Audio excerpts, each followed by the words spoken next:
একদা একটি জঙ্গলে দিয়ে হাঁটতেছিল ওই মেয়েটি, কিন্তু জানতো না একজন ইসলাম হঠাৎ করে তার সামনে ভূত। এই সুন্দরী, তুই এই পথে চলে যাস কেন? তুই মনে কি ভয় নেই? তুই আমাদের পথে কেন চলছিস? হ্যাঁ, আম খাবো, পেড়ে খাবো।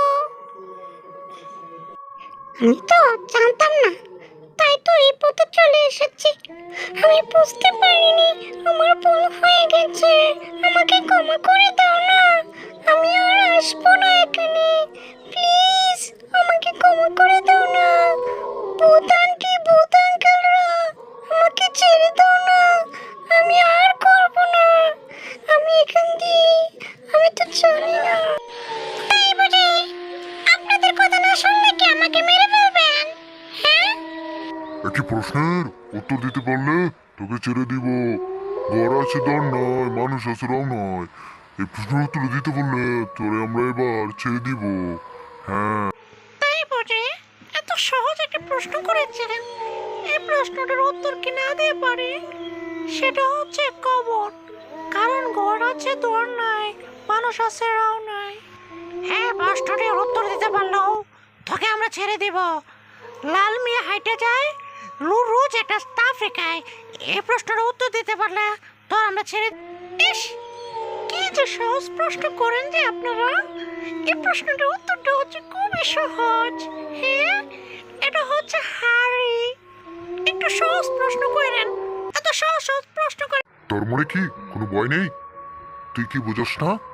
আমরা ভূত, আমরা মানুষ না। আমরা এবার তোর কি গরমট করে কি ফেলতে পারি। কিন্তু তুই অনেক সাহসী। তারপর তুই প্রশ্নের উত্তর, তার জন্যই তোকে এটা পুরস্কার দিলাম। তুই যা চাইবি তাই পাবি। এটা তুই এটা সবসময় সততাভাবে থাকবি আর সৎ উপার্জন করবি, তাহলে সেটা থেকে তুই অনেক কিছু পাবি। আর ওই বলেই ভূতগুলা সেখান থেকে চলে যায়। আর অর্থাৎ সেই পরেশগার একটি নারী, সে তাকে পুরস্কার পায়, অর্থাৎ দুইটি প্রশ্নের উত্তর দেওয়াতেই পুরস্কার পায়। সে ছাগলটি নিয়ে পথের দ্বারে অর্থাৎ তার বাড়িতে রওনা দিচ্ছে, অর্থাৎ চলে যাচ্ছে। সেখানে যাওয়ার পথে তার এক প্রতিবেশী অর্থাৎ তার আত্মীয় দেখতে পায়। দেখতে পেয়ে সে সেখানে থেমে যায়। কিরে মা, তুমি কোথায় যাচ্ছ মা? আর এই ছাগল কিসের মা? তুমি এই ছাগল কোথায় থেকে পেলে মা? তোমার জন্য তোমাদের বাড়িতে সবাই অপেক্ষা করছে আমার খুঁজে। চাচা, তুমি কি জানো এটা সাধারণ ছাগল নয়, এটা অনেক বড় একটা ইতিহাস লুকিয়ে আছে। চাচা, আমি জঙ্গলের পাশ দিয়ে আসতেছিলাম, তখন এই ছাগলটি ভূতে আমার পুরস্কার দিয়েছে। চাচা, তুমি জানো না? তাই বুঝি বাতিজি? তুমি এই ছাগল কোথায় পেলে? যে এই ছাগল তোমাকে কি উপহার দিতে পারবে? তুমি মজা করতেছো না বেচারা? বিশ্বাস না হলে দেখেন, এই যে চাওয়া মাত্রই দিয়ে দিয়েছে। অর্থাৎ তারা সেটা চাওয়া মাত্রই পেয়ে গেছে। ছাগলে খুশি করে সেটা দিয়েছে। এবার বুঝছেন?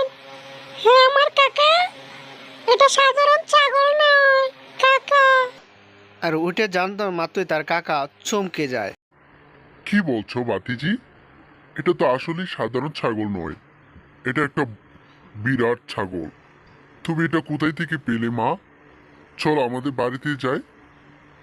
আর এভাবেই তার চা সেই মেয়েটিকে অর্থাৎ বাতিজিটিকে সে বুঝিয়ে দেয় বা তাদের বাড়িতে রেস্ট নেওয়ার জন্য তাকে নিয়ে যাচ্ছে। কিন্তু তারা বুঝতে পারে না তাদের যে কি হতে চলেছে। অর্থাৎ তার চাচা কী করে তার বাড়ির সামনে নিয়ে আসে, অর্থাৎ ছাগলটিকে সেখানে রেখে তার চাচা আর অর্থাৎ এই মেয়েটি সেই ঘরে চলে যায়। চলো মা, আমার ঘরে চলো।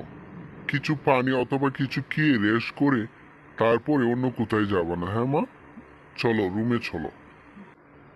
মা তুমি এখানে বসো, তোমার জন্য আমি কিছু নিয়ে আসছি। হ্যাঁ মা, তুমি এখানে একটু দাঁড়াও, তোমার জন্য আমি কিছু নিয়ে আসছি। না গো চাচা, কিছু খাবো না চাচা। পারো যদি একটু পানি খাও, তারপর চলে যাব বাড়িতে কাকা। এই বলে সে ওই পাশের রুমে থেকে পানি নিয়ে আসে, অর্থাৎ পানিটি নিয়ে আসে সে বুঝতে পারে না, অর্থাৎ পানির মাঝে কে থাকে। আর সেই পানিটি সে মেয়েটি নিয়ে নেয়, নিয়ে পানিটি পান করে, অর্থাৎ পানিটির মাঝে সে ঘুমের ওষুধ মিশিয়ে দেয়। আর সে পানি পান করে সে একটু বিশ্রাম নেওয়াতে। মারে তুমি রেস্ট নাও, আমি বিশ্রাম নাও, তারপরে না চলে যেও। আর এদিকে সে তার ফন্দি, অর্থাৎ তার মনে মনে অনেক চিন্তায় ছিল। আমার বাতিজিটি বড্ডই বোকা, সে তো বুঝতেই পারে না তার সাথে কি চলতেছে, অর্থাৎ সেটা আমি নিয়ে যাব।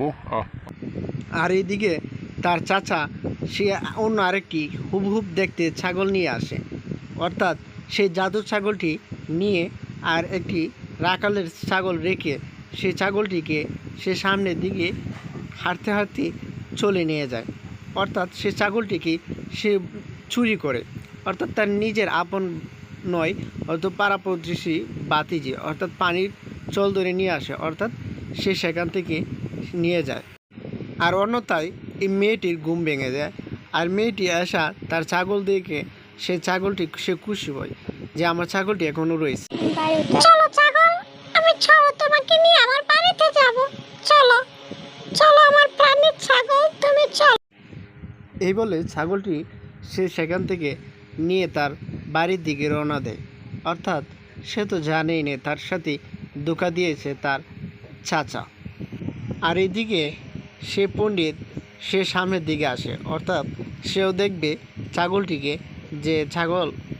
আর এদিকে ছাগলটিকে সে কাতুকুতু দিতে থাকে, অর্থাৎ ছাগলটি সে সোনামোহর বা তার অন্য কিছু দেয় কিনা, কিন্তু ছাগলটি কিচ্ছুই দেয় না। কারণ কি জানেন, সমাজই বলে যে লোভে পাপ, পাপে মৃত্যু। সে লোভ করেছিল সেই মেয়েটিকে, সে কিছু খাওয়া সেই ঘুম পাড়িয়ে নেয়, অর্থাৎ ছাগলটি থেকে কিছু নেওয়ার জন্য।